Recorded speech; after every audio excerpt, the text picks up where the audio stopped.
Hey everybody, and welcome back to the Labeled Podcast. Welcome to the Labeled, the stories, rumors, and legends of Tooth and Nail Records. This week's episode, we're going to be talking to the amazing and wonderful August Burns Red. About Aaron Sprinkle, Shane Blay. In case you hadn't noticed, it's almost Halloween. That plays into a stereotype. I don't even know what it means to cut corn. And I was like, oh.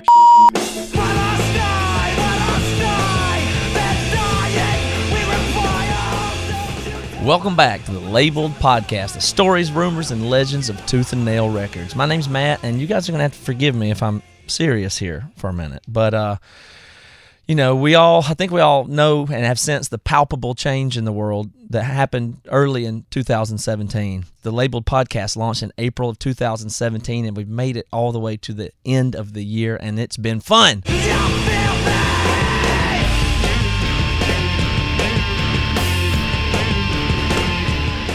Seriously, game changer. So thank you guys for being a part of this, but really thank you to Tooth and Nail and the people that have helped make this podcast. So what we want to do today is share some behind-the-scenes stories, let you hear from the team, and some of the stuff that didn't make the cut in the episodes and some of the fun stories that happened in how we put them together that I think you'll get a kick out of. So I hope you enjoy hearing from the team here. We have Adam from Tooth and Nail, Melanie, who does the production and editing, Toby's here, Reva's here, I'm here, and then Aaron Lunsford was sick, so he wasn't able to join us for the recording of this one today. But I hope you enjoy this episode, and it's been great doing this podcast this year. Thank you guys so much.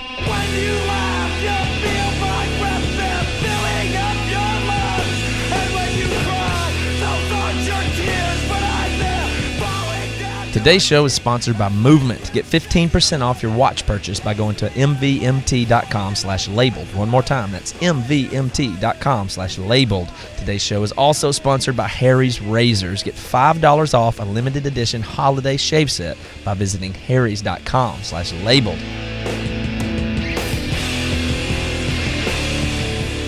All right, well, congratulations, everybody, on getting through a year, half year, a season, whatever you want to call it, of Labeled Podcast. Good Lord, it's been that long? When did we start? When was the first episode released? It was in April. Yeah, I think April. Yeah. And we've been talking about it before then. Yeah, how long was it before the first episode that we had a meeting and made a deal and started pre-producing and doing interviews? Do you remember when that was? Yeah, I think our first meetings were the summer before, so. Oh, man.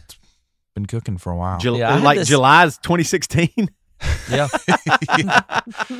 And this will be our 16th episode. It's been since then, but it's I've said this in a ton of interviews that I just can't believe how much more work this is than all these other podcasts that we do and have done and stuff like that. So, but looking back on it, that said, having accomplished 16 episodes and actually gotten here was something that I'm pretty proud of, because I didn't, at some points when we were trying to develop it and collect the initial tape and all that stuff, it was really hard to figure out what the format was going to be and how to do it. So just the fact that we got here has been a big deal to me. Yeah, I think the thing for me that is, we had never done anything like this before. Like Matt and I and Reva have worked on Bad Christian podcasts for years, but that is just us three. We got a couple things we want to talk about, and then we are such good friends that we can kind of riff, we can jump around, do all this stuff. We had never done like this kind of topical storytelling before, and I don't think I realized at the time, all the way back in July 2016, how much work it would be and what it would actually entail and what it would involve, and that I wasn't capable at that point of even doing it. Mm-hmm. I think I've grown, and our crew has grown. We've added Melanie, who has become a crucial part of what we do. It's just crazy when you start something this big. It almost, I think, worked to our benefit that we were naive about what it would take. Oh, that's always the way it is. Yeah, Let's. I want to make sure I want to introduce and everybody individually here. That's this is not everybody from the credits of the show, and unfortunately, Lunsford couldn't join us today.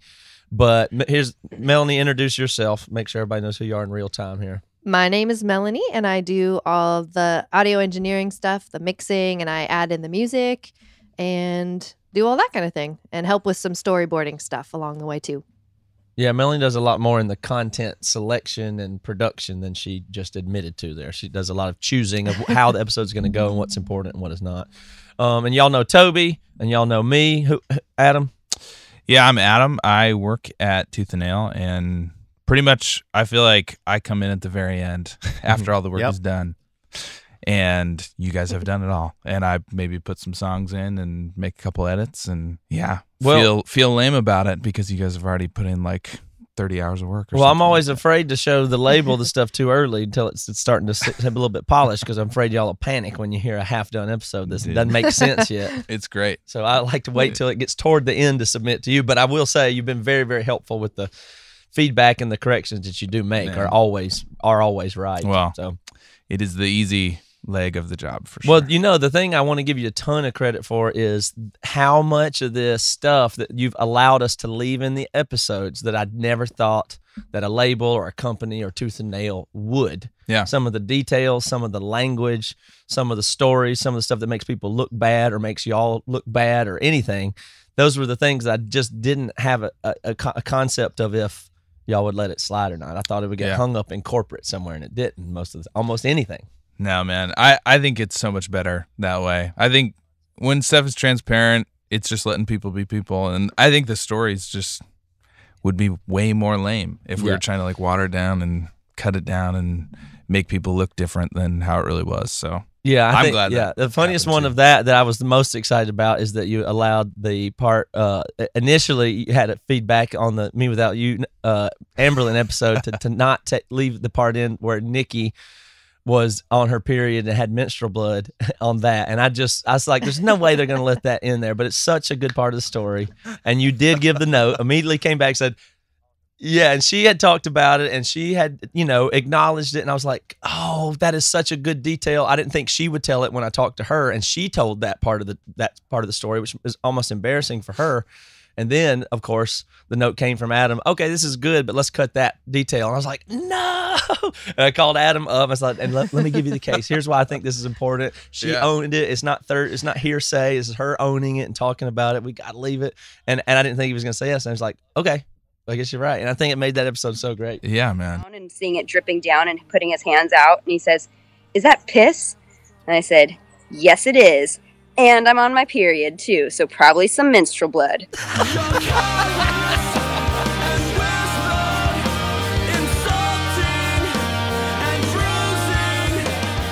And somehow it really did hold some of that, like, power of the feminine got to be in there in a way that felt, like, more powerful.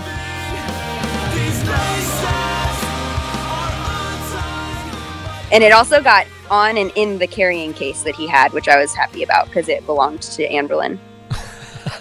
I've told that story for over a decade, and that is the huge, plot twist of everything. That's the big kicker. You know what I mean? Like I always say, and then she threw her pee on him, and she was on her period. Like I got that was the like when you tell about pranks and stories and stuff like that. So like. That's why I appreciate. That's really how the story goes, regardless of all the ins and outs. Where it's a little tough to listen to. Like I really appreciate that we were especially got to do something like that. Like I think that's really cool to do that. And you're right. I was thinking the same thing. Like when we first started, I was like, oh, we got to have the episode completely ready and done and careful because I want to make sure it's like working on a record with the label. Yeah, right. If you show them your record too soon, you're worried they won't understand it or get it or whatever. But you guys, honestly.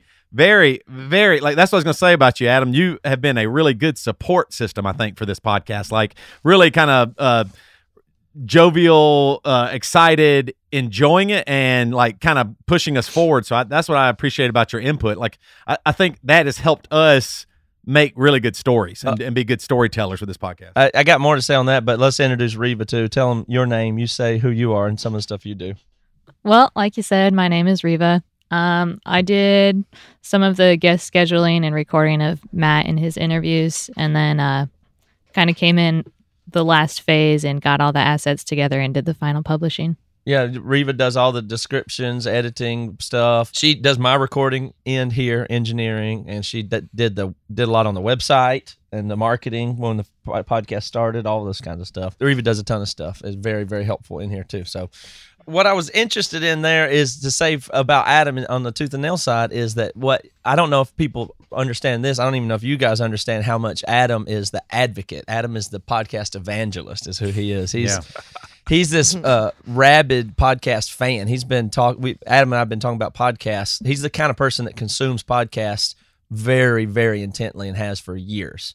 And so I think, tell me a little bit about that, Adam, because if not for Adam going to bat for us and pitching this idea and convincing them that it's worth spending money on and investing in and spending time on, and what would happen, this thing wouldn't be here at all. So it's 100% his champion thing. And he really, really put his butt on the line, because this thing costs a lot of time and effort and money for them to get here. And we have pulled it off, it seems, as for now. But was that pressure? And there's been pressure at times, it feels like. Yeah, I think everybody at Tooth and Nail was really supportive most of the time. It's just kind of getting the vision for it. And like, especially when you're going to put stuff out there that doesn't always cast us in like an awesome light sometimes. Tooth and Nail was basically trying to figure out like where in the world Chad Johnson fit in.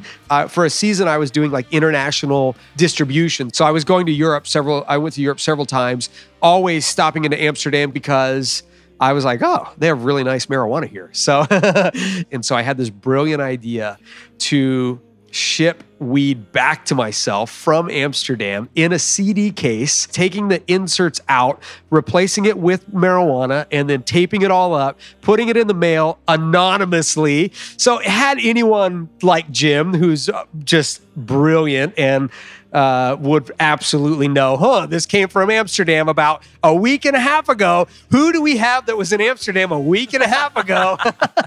And he'd be like, oh, surprise, surprise. Chad's up to something weird again. There's always some fear about that, but I think that's just stuff that's real. I think everybody messes up, different projects, like the band messes up, the label messes up, management messes up, and I don't know, it's just part of the story. So I think you had to push through an idea that was, we want to make something, a product that will be free, and it'll cost us a lot of money and a lot of resources and time, and it may not make any money at all, and it might make us look bad. Totally. Sound good to everybody?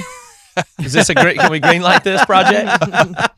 You were able to get that through. So it's amazing. Yeah, that was a little tough. I think it's just one of those things where we hear, and you guys hear too, like the stories of just like what's happened over the years, and they're just so good and like interesting and endearing. Well, that's all we ever get. Is here's what people don't understand is it's a context situation. You can't find a guy in a band or on tour that doesn't actually have 100+ really good stories. Yeah. Now, if you do an interview with them for your local zine and you asked, where did you get your band name? What's your favorite song to play? Where do you get your inspiration? What's your songwriting process? And do you have any crazy tour stories? That is not going to elicit, you're never going to get a good answer, No. And so, and it's also just because you have to kind of trust the person. Like when you're telling a story, you don't know what's the right amount of color to put in it, or if they're going to understand the context and stuff like that. So it's kind of always felt like a shame to me that if you get people who've toured together, and then they can tell the stories and they make sense. Totally. And there's such good stories, but I'm always afraid outside people won't understand them, or rumors you hear and all this stuff. They work so well in small things, but they're very hard to tell outside. And so that's been part of the goal of this, as well as like the challenge of it is how much more, like Melanie, you speak to this. When we go in to tell some story that me and Toby would talk about, or me and Toby and Reva and somebody in another band, it's like, okay, and we tell the story, and then I'll send it to Melanie. She's like, well, what is a per diem? I mean, what does it mean? What do you mean tour route? Like, she doesn't know. Melanie doesn't have a touring background. And so she immediately is like, well, I don't know the context for this. I don't know why that's funny, for instance. So tell us about that from your point of view. Yeah, it's interesting because often you'll send me a story, or like you'll kind of give me the plot line of whatever the show you think it might be about. And I will literally be like, I don't know why this is interesting. And it's because I don't know the bands and I don't know the people behind the stories. And so it's like, I don't know why someone would think this story is worth listening to. And so then that gives you guys the cue to like figure out, okay, we need to get more about the backstory behind Anne Berlin or whoever. I don't know. So like use an example of when we do Aaron Weiss eating out of dumpsters. That maybe doesn't sound that interesting unless you just kind of understand what the vibe is that Me Without You has, and their lore and the legends that they are. Yeah. Outside of that, the fact that Aaron's a weird vegan that hitchhikes isn't that crazy. Yeah. You have to have already had the impression of Me Without You in the first place, which the listeners of course do. Yeah. But an outside person may not. Yeah, and there's just so much setup that has to take place. There's so much, like, once you get the main story, there's all this backstory and just the different relationships and the dynamics. Like, oh, and so, the drummer of this band doesn't like the guitarist of this other band. And then you've got to figure out, oh, well, how does that play into the story? Because otherwise it falls flat and the tension won't be there. Or, yeah, so it's just been a funny journey because I don't know much about music or Tooth and Nail. I love Tooth and Nail. My husband was on Tooth and Nail, but it's funny for me to step into this world. And then the other thing about that is that's really helped us know. Melanie's helped us do the hard work of preparing, writing a storyboard, knowing exactly what we're trying to get out of the tape when we go sit down to do it. Yeah. But Toby, tell them what we were doing at first, how we first started collecting tape. And and then tried to use it. Well, that's one of the best things about Melanie, I think, is that it can be a little bit of an echo chamber because we know these people. Like I would think a really interesting thing about Under Oath episode would be that we played Halo with Grant all the time on our bus. But Melanie goes, what is, I don't care. What does that have to, how does that move the story? But to me, I was like, man, but it was so cool because, and then I'm like, wait a minute, maybe it's not as cool. Maybe a late 20s man playing Halo in the back of a bus isn't as cool as I think. Does it help move the story? And so she kind of really, once she came on, I think it kind of added a new component to get us out of that, this is our history, and we're just telling it as if from just only our point of view. We got to see telling that story a little bit more clearly to people outside. So basically, Melanie made it a great podcast too, not just stories about a band so that just their fans would get it, but anybody can listen to Label Podcast, I think, and hear a really good story told now. When we first started, it was me and Aaron Lunsford and Billy Power. And Aaron and I were decided, okay, we all kind of loosely threw around some ideas. We had like 10 ideas about, episodes that we could do. And I was just like, okay, here's what I'm going to do. I'm going to write like 50 questions and interview any person that I can. Drums escape to the balcony through reflective glass.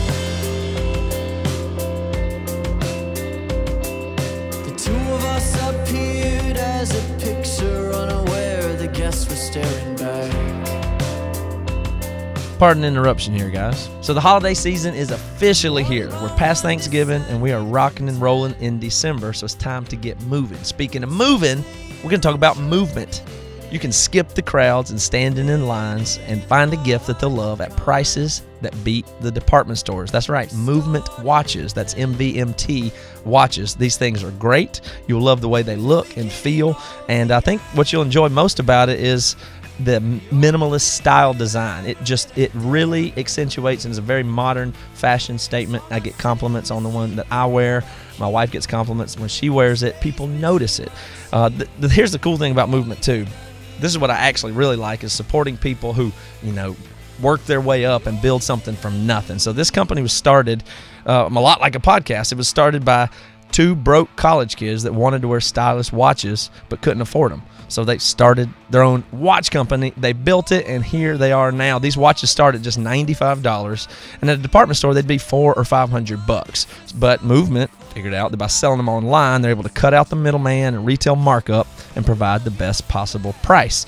And at such great prices, Movement watches make, trust me, wonderful holiday gifts too. This classic design, quality construction, and like I said, styled minimalism is how they describe it. They've sold over 1 million of these in over 160 countries. So get one for yourself or somebody you love this holiday season. Get 15% off today with free shipping and free returns by going to mvmt.com/labeled.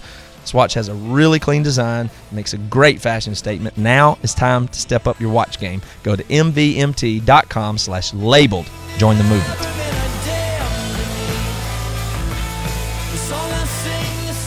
And then we'll just have all this audio, and then we'll make stories. And that, it became pretty apparent fairly fast that no story was being told. It was just me poorly interviewing people and trying to find them. And it's hard. I mean, it really was. Trying to get the guys from Me Without You to even talk is unbelievable. Aaron doesn't have a cell phone. Aaron Weiss does not have a cell phone. The only way you can communicate with him, unless you're face-to-face, is through a friend who has a cell phone that hopefully is standing near him. And if not, you can't. So I was able to get Mike Weiss, his brother. I was able to get him and a couple of people, but I had to wait until Me Without You toured through Nashville, and then I went. This is what was really funny about that episode. I get to the show in Nashville. All I need is 30 minutes from Ricky, the drummer, and 30 minutes from Aaron Weiss. I even got there well before doors. It was 4 p.m. I was like, all I need is 30 minutes. I left there at 9:45 p.m. just trying to get an interview from two dudes.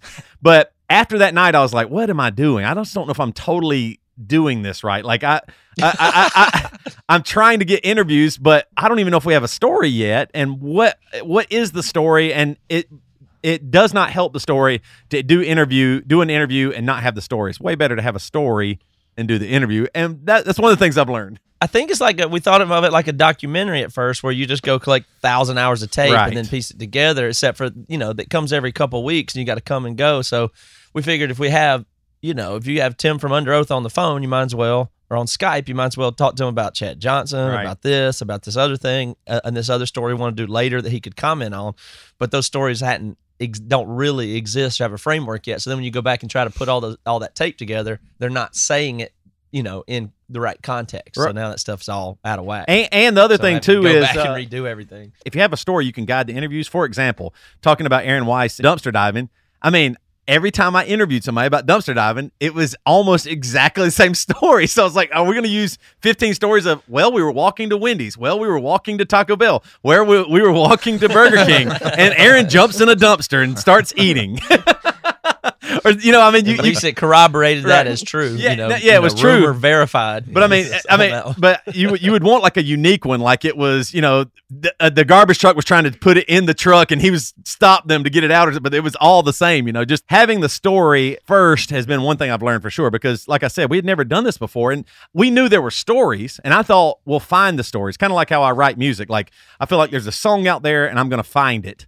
And then I'll be able to write the song. But when you're doing a podcast like this, it helps so much to have a storyline, an idea of beginning, middle, and end, so that it all can come together. And that way you know what you don't have and what you do have. Adam, do you have any thoughts on your favorite or other people over at Tooth and Nail's favorite of these?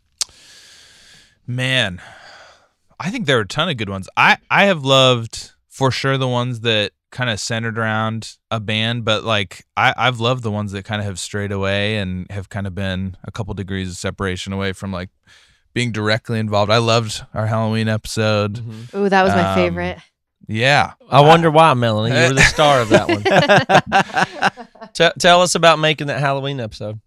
Well, I don't want to cut off Adam. He was talking No, first. go for it. Well, he said you're the best, and your episode was the best that you did all by yourself. So go ahead.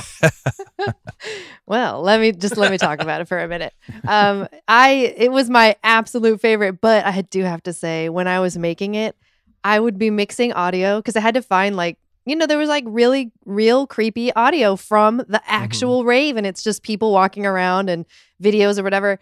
And it would be like the middle of the day. I'd be mixing audio and being scared out of my mind. And I would be like, oh my gosh, someone's behind me. It was the hardest episode to make because it made me so scared every single time. And then I had to find like creepy Elevated audio. heart rate while you're mixing. Like the whole time. And then I would find like the scary audio of like the baby crying or the kids laughing. And then I would put it in. And while at the same time I totally loved it, I was also just freaking myself out.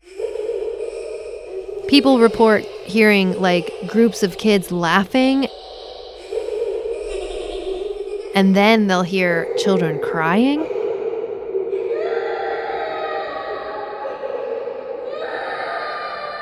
And they'll have like this overwhelming sense of fear and dread, and they can like never find the source of the laughter or the crying. But no, I loved that episode. I thought it was so cool, and music and everyone's stories about being there. But Adam, what were you saying? What I think is so cool about being able to do the show is it's kind of like just a microscope lens. You can just zoom way in on stuff like the Aaron Marsh episode about like One Record or Essie's Burn or the Under Oath thing with Warped Tour. And then you can just zoom way out like that and do stuff that's like loosely related to bands or kind of like the Further episode that was kind of the more the whole career and stuff like that. And so there's just so many people that have seriously been involved with Tooth and Nail or bands with Tooth and Nail since the early 90s that there's just like thousands and thousands of stuff to talk about. That's interesting. And people have gone on to do crazy stuff even since there's no doubt that there's no shortage of stories. Like there's not a few more. Yeah. There's 1,000 more. And you're right, because it just depends on where you focus the lens. So we did an episode about Under Oath, about one day in Under Oath's career. Right. Yeah. And there's tons of, you could do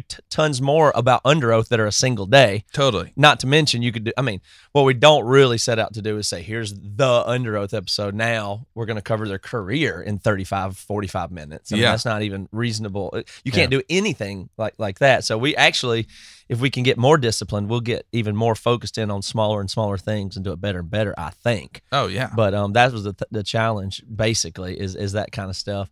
My favorite one was the Aaron Sprinkle episode, and I got a lot of good feedback on that one. And it was the easiest one. It was the easiest one ever to do, and a lot of people said it was their best one, and it's one of the highest downloaded ones. And I don't exactly know why that was, but we didn't have to do anything. But Toby, Aaron Sprinkle, Aaron Lunsford, and I sat down at Toby's living room and just talked for an hour, and it was awesome. Yeah. And I guess that's just because we know Aaron so well, but we didn't have to try to fly in a bunch of tape and make a bunch of narrative. It was conversational, but it still was focused on a couple of narrow things. So something about that was real special, but I get more feedback about that one, and the downloads are very, very high on that one for whatever reason. Yeah. But that's my favorite one, mainly because it didn't kill me. I didn't feel like I spent 50 hours on it, you know? Totally. I think a ton of people connected with that one. I would say I kind of am across the board a little bit. Like I really did enjoy that last Aaron Marsh episode. It was a kind of a play on word. Her actual name, her last name is Sparks. So I actually put her entire name in the song. It's kind of inspired by the Gin Blossoms had a song called Allison Road. Mm-hmm. And I had a friend named Allison Rhodes, Rhodes, Allison Rhodes. Uh-huh. And so whenever someone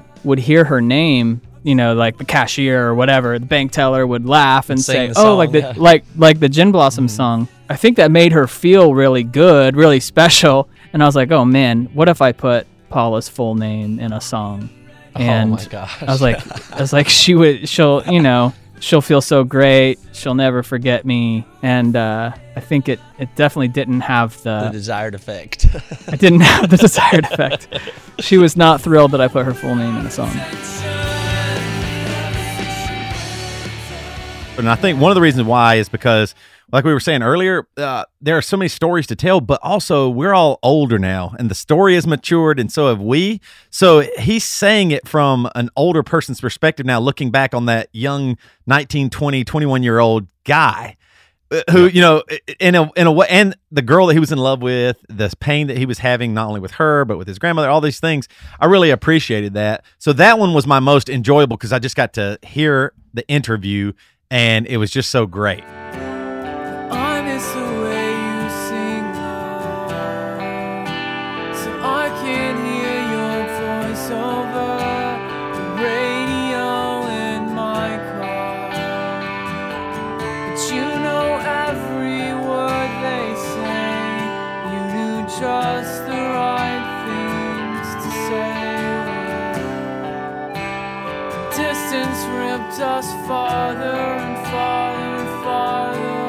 All right, pardon the interruption here, but I'm going to tell you guys about Harry's razors. So I want to talk to you about shaving real quick here, and you know I'm going to talk about Harry's. But when I was growing up, shaving to me was this magical thing that my dad did. I'd go in there, he had the razors, he had the aftershave, the cream he would lather on his face, he could grow facial hair. The whole thing was just magical. I looked up to it so much and always looked forward to the day when I would shave. And then when that day came around, I think I lost the magic or forgot about it, and I just was using cheap razors and plastic razors and avoiding it. And then Harry's came along, and I realized, yes, that's right. Shaving is supposed to be fun. It's supposed to be an experience. It's a really cool thing. And so now that I've got high quality razors, great products, and been reminded that it's actually a privilege to get to shave. Thank you, Harry's, for that. So here's what I'm doing this year. I'm going to get my dad Harry's razors as a gift. Now, my dad's also bald, by the way. I call him the Great Baldini. And so he actually uses a razor on his whole head.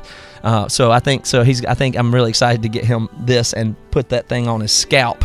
I think he's going to like it. It's a very practical gift, and it's thoughtful, especially if I remind him of how I looked up to him shaving when I was a young child. I think he'll think that's sweet. I think that would be a good gift for your fathers, anybody in your life that shaves. Harry's are great razors. I've been using them for a long time. And this holiday, Harry's is offering custom and limited edition shaving sets that make the perfect gifts. Their gift sets are built with your guy in mind, so you know he'll love them. The sets come with German-engineered 5-blade cartridges that provide a close, comfortable shave, foam and shave gel that smells amazing, special limited edition winter chrome and emerald green handles, and you can personalize it with engraving, and that is definitely something I recommend doing. So no matter what you're looking for, Harry's has you covered. Sets come ready to gift in beautifully designed gift boxes. Gift sets start at $10. They have great stocking stuffers. Even get something for yourself while you're at it on harrys.com. Now, as a special offer for fans, we've partnered with Harry's to give you $5 off your order when you go to harrys.com/labeled. This offer is only available through the holidays. So this holiday, give Harry's and give handsome. Get your holiday shopping done early and take advantage of free shipping. To get a limited time holiday shave set while supplies last, go to harrys.com/labeled right now. That's harrys.com/labeled. Monopolize all of my time. I won't say a thing at all. I won't say a word, no.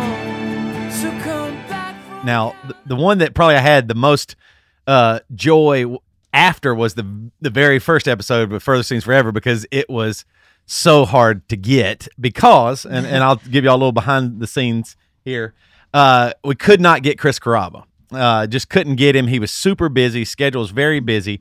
And so we were trying to hit him up, email him. He's like, nope, I'm very busy. And so after a couple of emails, I was like, man, if we don't get Chris Carrabba, this episode really doesn't make sense. Yeah, that's the first one. The very first episode, I was like, he's like one of the keys to this story for sure. I thought everybody did a really great job, all the interviews, and really appreciated everything that they said. And felt some of the tension of that story and the good and the highs and the lows of that story. But I was so worried. I was like, we're not going to get him. And so the final... Yeah, we had a firm no. We had a decline. Like the yes. word I got back from Billy and Toby was, yep, Chris Carrabba is out. Right. So we're like, how are we going to do this? And I was like, well, shoot. So I went into Toby. Y'all probably can hear... Y'all have heard me on Bad Christian and even on this podcast. I can be a little bit of a smart ass or a little bit of a maybe a bully. Maybe the word's bully. Let me explain.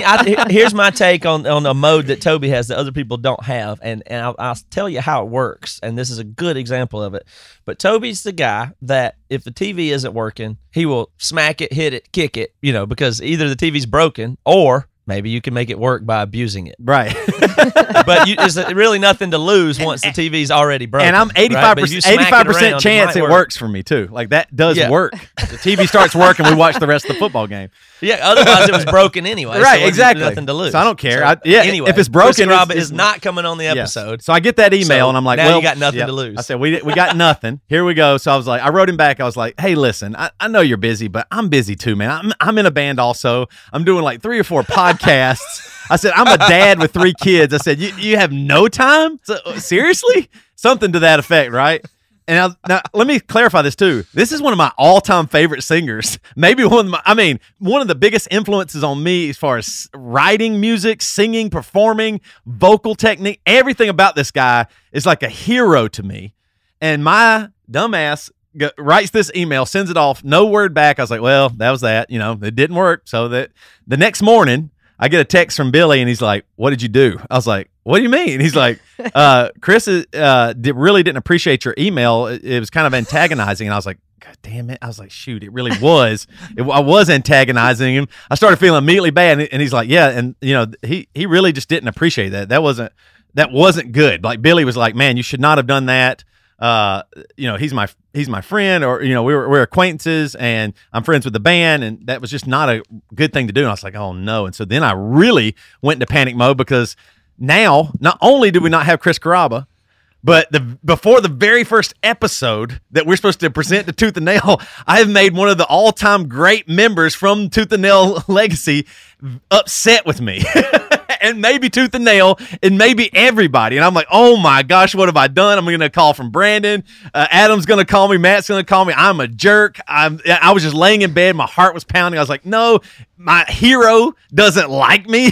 I felt so miserable and bad. But to his credit, for whatever reason, he did it.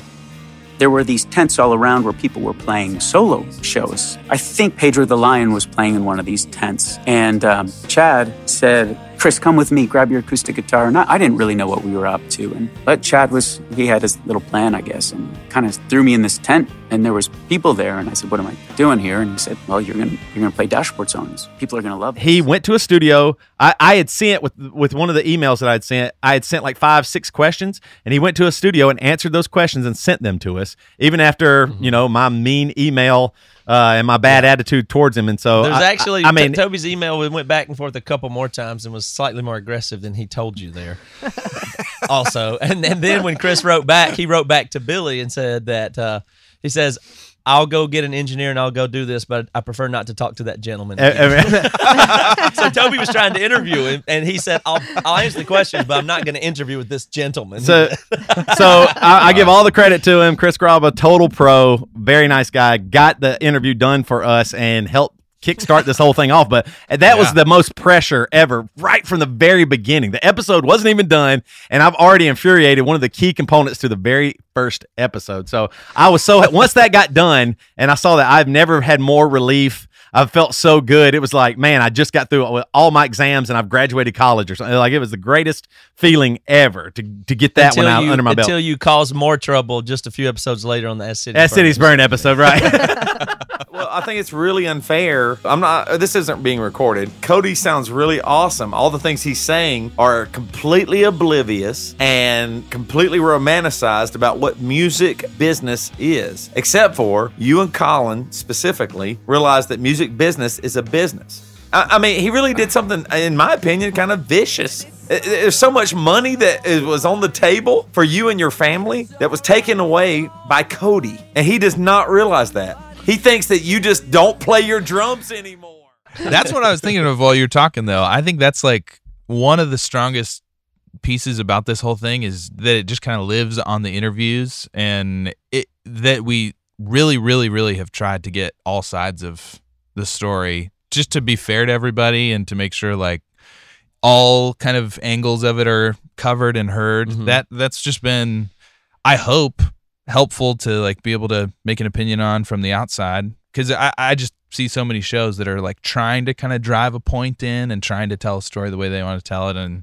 sometimes it just comes out crazy. Like that Sinsburn episode was a crazy one and very frustrating because those are, Aaron and Cody are just as good of friends as I've ever even have. I mean, they're just, and so in that one, Toby and I have more license to really talk to them in a way that I wouldn't talk to other people.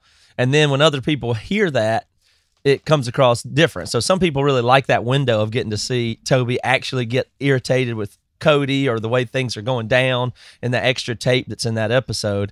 But that's just totally real. And it was like, we didn't even tell them that we were rolling tape then when Toby was complaining about it to Aaron and all that stuff. But it was very real. But even still, it made some people really like it, but some people were uncomfortable with it, including Cody. Cody was upset for a while after the episode came out about what was in it, and which made me really unhappy because I thought, man, this is fun to do, and I think this story's true, and I think all this stuff is real, and I don't even think Cody sees it as clearly as he should, but it's not worth it. I don't want to upset my friends. There's been 2 or 3 times when people tell me how much they love the podcast and they're excited to participate. And then when the episode comes out that they're in, they're like, yeah, that one I didn't really like so much. And I know it's just them being hearing about themselves and wishing it was told better or there's something left out or whatever. But the people almost never like the episode they're in, but repeatedly tell me how much they like the other episodes that the people that are in complain about, and vice versa. Yep. And so that's been a thing that's like, man, I don't want to,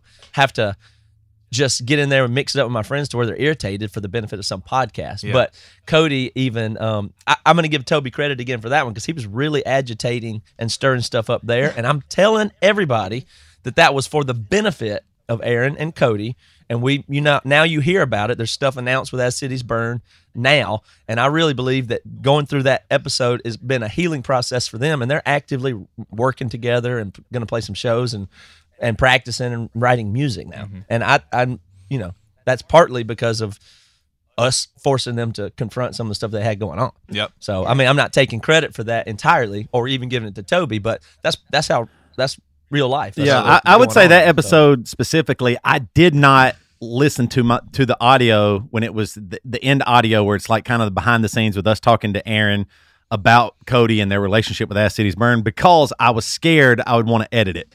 And I would have. After it came out is when I listened to it, and I was like, oh, man. Like, for example, after I listened to it, I immediately texted and tried to call Cody, and we talked, because I said something that I didn't mean. I said that he was selfish and only cared about himself, and that's not true. Like when I heard myself say, I was like, I don't mean that. He's not. And that's the thing, too. We've been friends for so long, and especially with Lunsford. I mean, Lunsford and I hang out all the time. We are really good friends. That's two buddies talking, and I knew, but it was recorded, so that was stuff. I mean, the stuff I was saying, I've heard Lunsford complain about, or Colin complain. The guys have talked about it, but in that context, it's within their band or whatever. I'm an outside, even though we're really close friends, I'm still outside of the band, and so that I was like, oh man, I wish I wouldn't have said that. I immediately wrote it. I was like, man, I did not mean that. I should not have said that. I was just talking heated, you know me. I'd had a couple beers and, a little of that liquid courage or whatever. And so that part, but I'm still glad that we left that in there, because that is real. Like, I did say those things. I didn't mean them, and I needed to apologize. And that wasn't right, and that wasn't good or healthy. But I'm glad that's one of the things we tried to do with this Label podcast. Get the real stories. You know what I mean? Like, really get the people saying, well, we broke up because there was some tension, or this was happening here, or what, man, I wrote this song about this lady, and maybe I shouldn't have because I used her full name, or what, all these things. You're getting to hear real stories, and that is so compelling when all you have to work with is audio. Like, that's what I love about this. In this audio format, you want to hear a good story, man. You got to, or else you're going to turn it off. You're not going to care about it. And as we've seen, a lot of people care about this podcast. And that's the reason why, because it is real. It's raw in areas. And once again, to the credit of Tooth and Nail for allowing that to happen. Even some of your, black eyes that you've had or whatever, like Tooth and Nail hasn't been afraid to go, hey, we're real people too. So I think that's pretty cool. The one that was the most difficult by a long shot to make was the one that was about suicide and stuff like that. Melanie, do you want to tell about what was so crazy difficult on that one? Remember trying to pull that off? Yeah, it was just really hard because no one wanted to talk about it. It was like we knew it was, and didn't we find out that it's like one of the least downloaded episodes?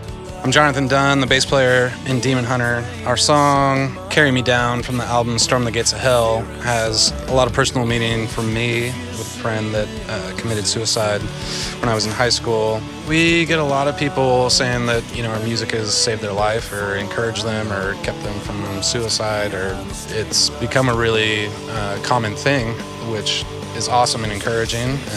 But I'm absolutely glad that, our music can provide for people in that way and give them encouragement.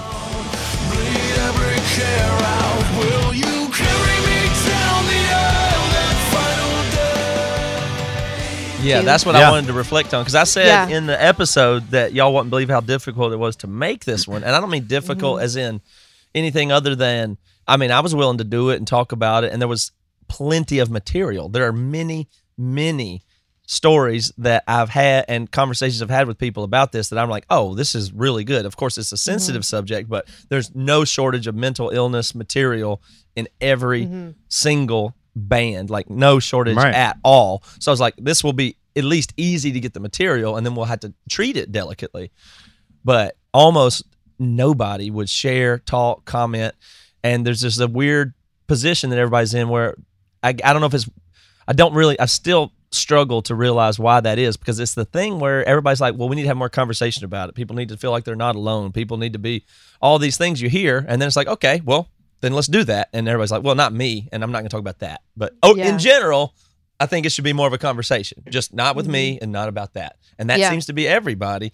And then I was even more, so anyway, thanks to Rob from May and all the people that actually did participate. And I understand the people that didn't, no problem. But then on the other flip side of that, it was almost not downloaded. It was by far the least downloaded one, I believe.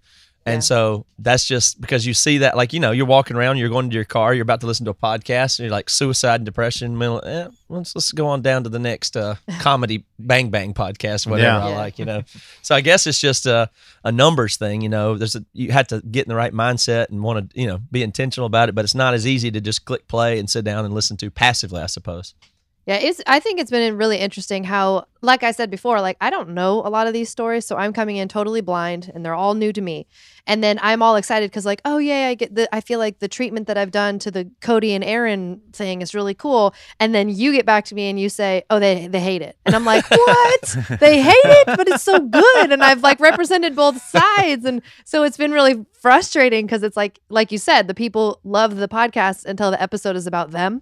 And then they come back and they say they don't like it. And so it's really weird as a creator to be like, how do I balance that and not try to push it to be like favorable to what their point of view is and, and not seem like a jerk about it. So it's been it's kind of a weird thing because, from an artistic side, I'm like, oh, but listen to the song. It fades in here right when he says this line. And I'm thinking it's all great. And then they're like, no, I feel weird about that. So the other thing that I keep getting that's a bummer to me is we'll spend let's say on the one about Under Oath dropping off Warped Tour, that one had as many hours spent on it as any, just so many. Yeah. And there's a bunch of different people in it, so which means we did interviews and tape, collected tons and tons of hours of it from many different people. And then as soon as it comes out, I get, and this happens a lot, but especially on this one, I get a bunch of texts and emails from people actually bummed at me that I didn't talk to them because they had something to add. Mm-hmm. Like,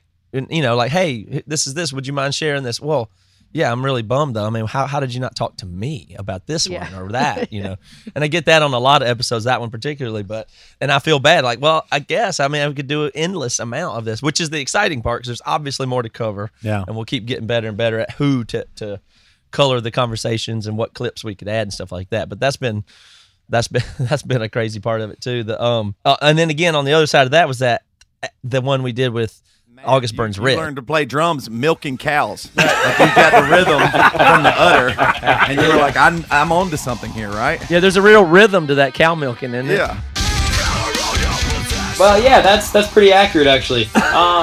Which was just an easy to do, and it was a riot. It was just all laughs. Yeah, we love that Two one. band, me and Lunsford and Toby sitting together talking to that group all together was awesome. They did it. They were very, very good about that one and let us talk about a lot of stuff that I don't think they've talked about elsewhere. So that was good. That's the stuff that feels awesome to me is like, even though, we're going to leave stuff out without knowing it until, the episode comes out and everybody tells us about it and reins in on it. But at least I just feel like we're really trying to tell like kind of the whole story as much as we can. And I hope people appreciate that and see that we're really going for it and trying to, I still think that's just the strongest part of most of these episodes is everybody get in their voice. Every single one of these episodes has material in it that I'm certain is never been covered in an interview before. And that's one of the rules that I use. I'm looking to at least have something unique, not just better covered. But I think every episode has a topic, an area, a story that has not been covered in media, kind of thing. So that's what I'm most proud of, even though sometimes it gets us into hot water, but that's part of the experience. Well, the thing is, too, it is really hard. We are new to doing this, and now we got, 16 episodes under our belt and keeping working. But you're right. Like, it is hard. Like, there is so many possibilities with stories. For example, when I was interviewing all the guys from Under Oath, this story came about how when that whole day went down and Chad Johnson went down there, we haven't even talked about that. There was a whole giant story we could have told about how they all rented a pontoon boat and it almost flipped over and Chad dove off to try and save his own life because he thought they were going to die, and all of them have a different take on the whole story. And I was like, man, this is going to be podcast gold. It's so funny. It's amazing. Like Under Oath on a pontoon boat, maybe possibly going to die.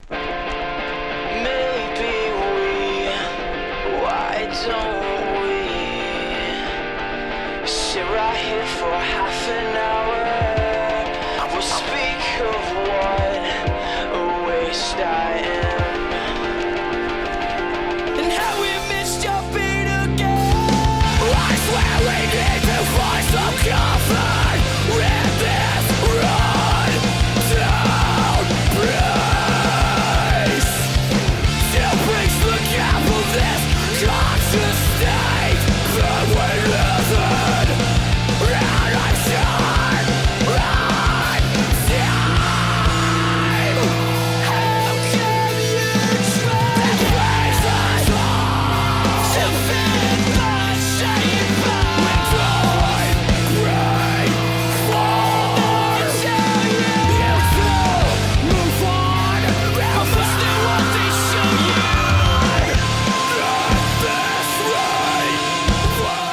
didn't even get to put it in the episode. What was it that Chad did? Let's tell that part of it, though. I'm trying to remember what it was. So Chad said that Chad had went down, Tooth and Nail sent him down to try and work things out, make sure the band was maybe going to stay together, whatever. So they're riding, and I think Aaron Gillespie, the drummer, was driving the pontoon boat, and he was just young, and that he was hitting wakes in the water because they were down in Florida and they could ride around like the inlet waters or whatever, but he was hitting wakes, and so all of the guys went to stand at the front, and it started tipping over, and the whole boat started tipping over to where the front started sinking. Chad thought, we're dead, and dives off. But all the rest of the band just took 3 steps back, and it went back to normal. All you had to do is step back, and Chad's just in the water going, hey. He was down there trying to tell them how much he cared about them. And he was there for them, and he would support them no matter what. When the boat tips, he'd die. See ya.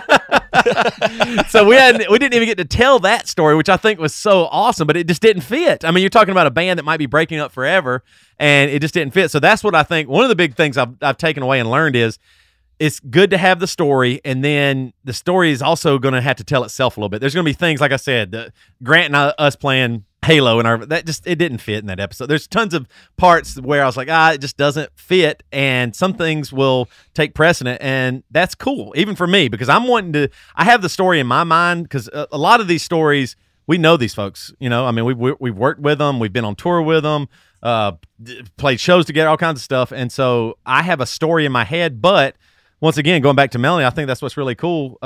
She is able to craft the story so that everybody gets it and can understand it. Oh, I thought of something else funny that y'all don't know, Melanie and Reva and Adam, and that's on the Amber Lynn versus Me Without You tour prank episode. The whole that story works so good because it has a villain in it, and that villain is Jimmy Story, the tour manager, and that's kind of obvious in the way that the story is told.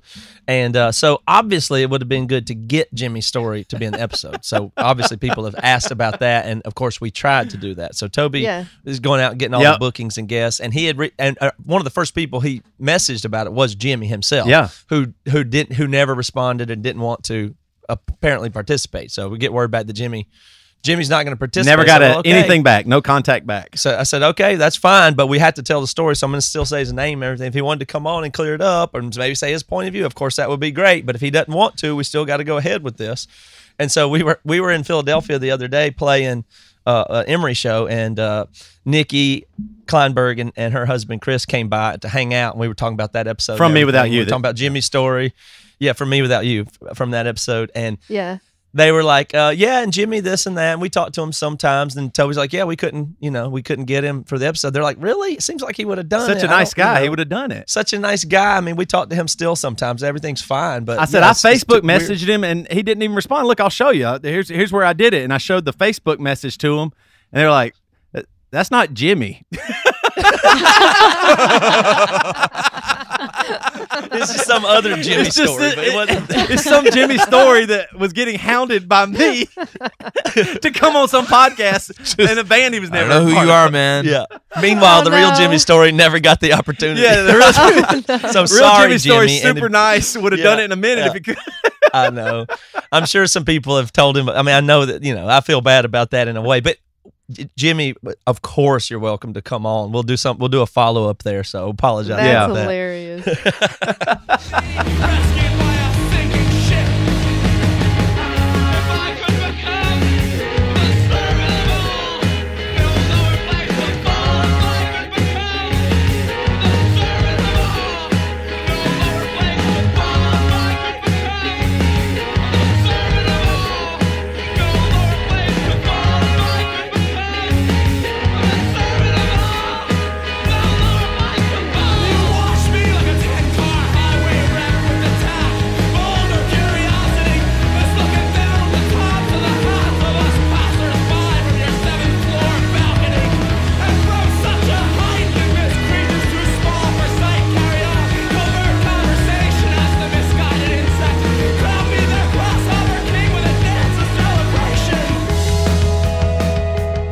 Yeah, I thought it would be funny to do have an opportunity for the people in the shows that have not liked their episode. I thought it would be really awesome to have them come in and say, all right, well, we'll help you make the version of the episode that you like. And I'll help you make it. I'll help you mix and master and storyboard, but you come in and I'll assist you. No, that's a good idea. I mean, there's several of those that would be, for instance, on the Under Oath when Spencer said that he really liked it, he was really forthcoming and everything about it. Mm-hmm. But he felt that he didn't want to over glorify drugs being cool because he's doing a lot of work now in sobriety and stuff like that. And he has a lot of message that drugs are not good.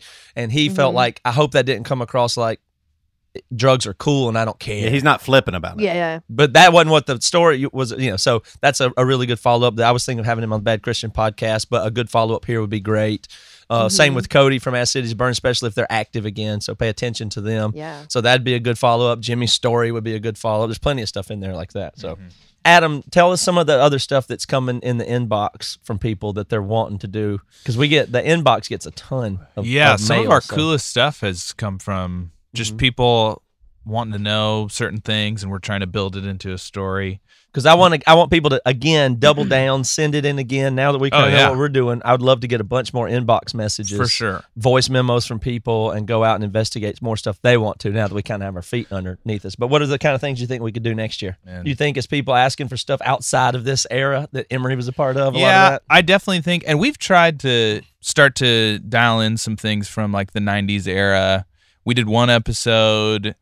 I will for sure do more. It's just trying to track those people down, and you guys obviously know those people less. But I know those people less. So just trying to get those folks and make sure we get a clear picture of the story. But we'll for sure do more of those. We'll for sure do probably more stuff with the staff and maybe involving Brandon and some of those like older classic bands, MXPX. I mean, everybody's wanting an MXPX episode. Oh, for sure. And I know Mike has his own podcast, but I talked to Mike. He said we'll do something in January. Yeah, we'll try to get some tape. I have a really good idea of what. The things I've heard is like MXPX, Zayo, OC Supertones, Plank Eye, some of the older bands. And just to clear it up too, one of the reasons why we started with this Golden Age kind of idea is what we kind of loosely called it, was just because we knew that was the most reach we could get. And then once we got the fan base there for the podcast, we knew we could go back and tell some of these stories that we really care about too, because I love Stave Secker, I love MXPX, some of the older bands. I mean, Roadside Monument, we want to tell those stories too, but we just thought, let's get our footing down. And you're right. We toured with some of these people. It was easier to get in contact with them. So I think that the future looks bright to me, because we're going to be able to keep telling stories that people haven't heard about all bands from every single year. Hopefully ones we don't know too, because that's what we've done. A lot of stories we know, but there's a lot of stories we don't know that I'm excited to go explore too.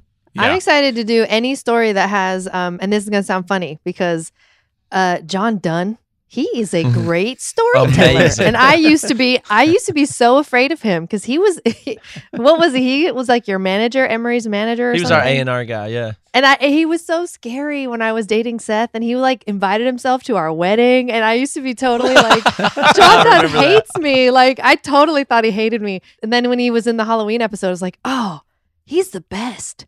And so now I just want anything with John Dunn. Yeah. So. He's a very good storyteller. That's just part of his thing. And we have like at least 3 awesome stories with Demon Hunter. Oh, so, yeah. Oh, there's so many Demon Hunter stories. There are just some like deep cuts that we definitely didn't like blow everything on season 1. Even close. Like there is a deep mine of great stuff that we just didn't really have the time, or people were busy to be interviewed and stuff like that for this season. So another person I really want on the podcast episodes is a guy named Adam Scatula. I don't know if you guys know him, but he has a great voice. Hey, wow. Maybe it's my coffee that I'm drinking.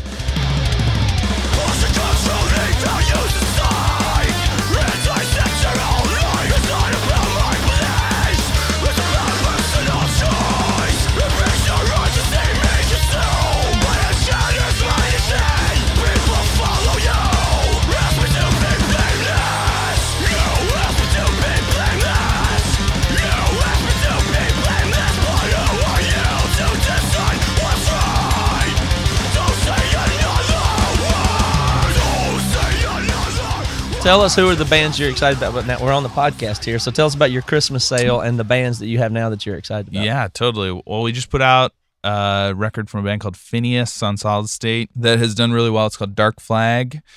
And that band is awesome. They're from LA originally, but a lot of them live in Iowa now. Yeah, they're just a great metal band. Great. You're right, Melanie. Adam's voice is really good. It's Sounds good. It sounds Silver great in the tone is microphone. lovely. I'm in my headphones now. Man. Anyway, continue. Rich, I've right? never been told this. It is a really good voice.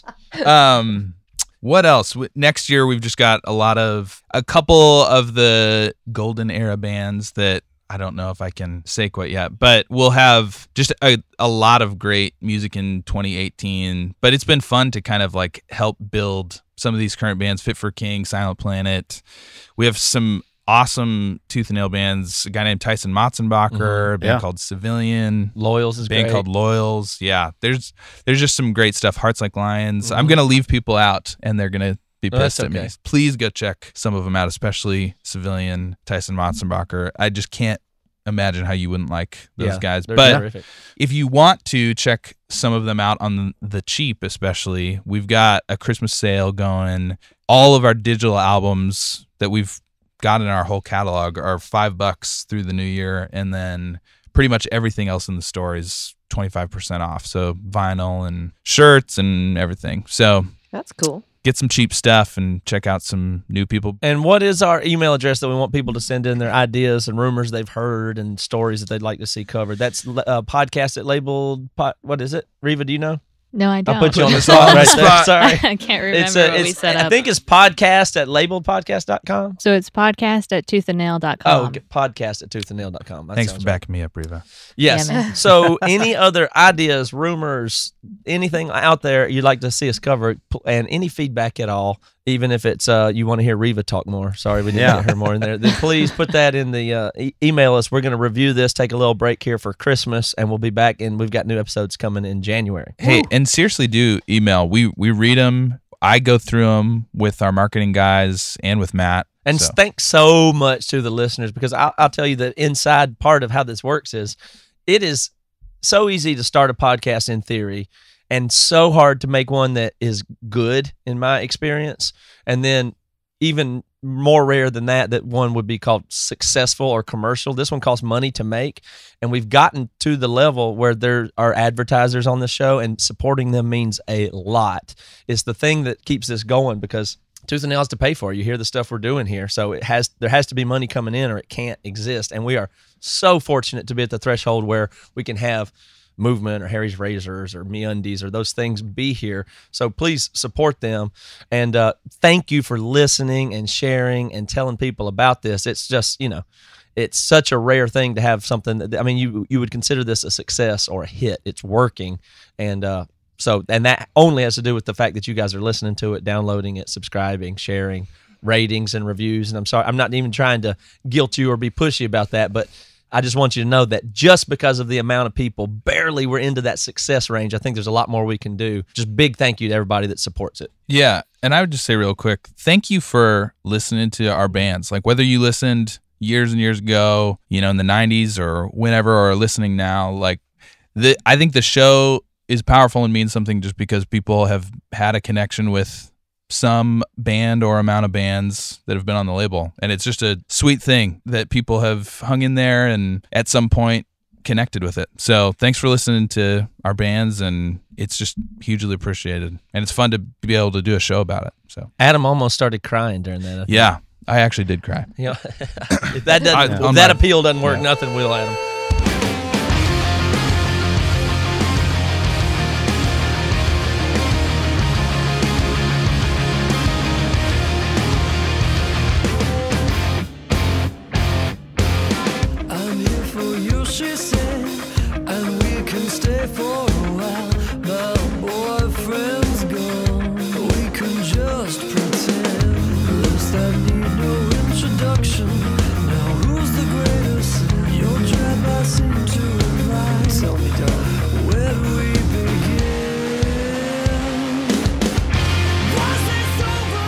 All right, my name is Matt Carter. I do the show along with Toby Morrell and Aaron Lunsford. This episode's also produced, edited, and mixed by Melanie Studley. Assistant producers Marshall Fremeth, Reva Hansen, and Tyson Paletti. Special thanks to Adam Scatula from Tooth and Nail for helping to develop the show. All right, see you soon.